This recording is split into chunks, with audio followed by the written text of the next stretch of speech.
乡村兽医修猫修狗的一天，那边当地是动物医院检查的。第一位我还挪威呢。这么多严重啊？支原体样行？对，就这个，我科就是支原体。支原体去了，大部分是支原体，不是感觉。然后他说他还有一点贫血。为什么咳嗽之后贫血慢慢补？对，我就这样想，因为我给俺那边打了3天针，他今天还是这样的，好靠谱。不怎么喘了，喘气还行。喘倒不怎么喘。所以说特别麻烦。要不行就给俺拿点针啊，回去打一个。行，可以。在哪里可以打吧？抽点打哈。啊。一次1.1毫升。一共多少钱？才26块的，这个是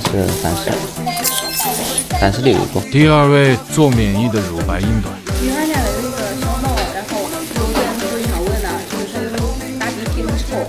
然后呢，因为那个小猫就经常回家，它不是下来吃，它就在床上就溜了，它天天受传染。我还问了不传这个。可以。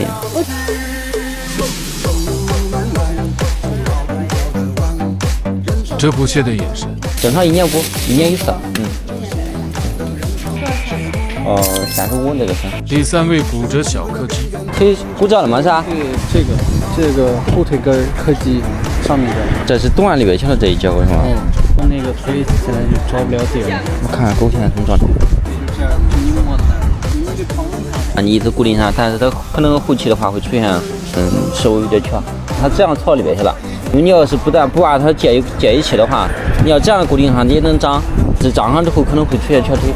他说那个做手术的话，也风险挺大的。他那个位置也不太好弄。做手术大概多少钱？行。想给他绑你大概帮你一下这个位置。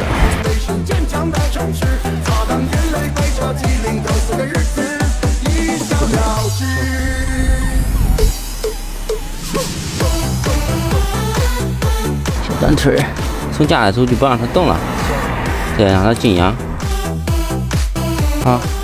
这不收费了，这就没什么成本。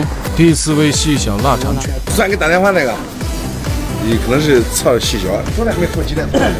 第几天了？前天的夜里吧，下半夜发现拉的。那应该明天开始严重啊，还没到时间。输液。你安排？输液是最好办法。这样的一天得花80一天。对。制定治疗我就打个止痛片。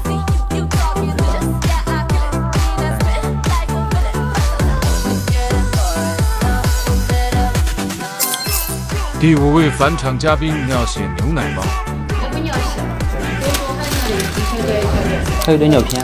尿片倒没有，昨天就是200多块钱退上2天还能退上，现在好。行。再囊上一针巩固吧。这脾气不大好是吧？这个。他有阴影。马上头一次。不要让你选。别咬我哈。给8块吧。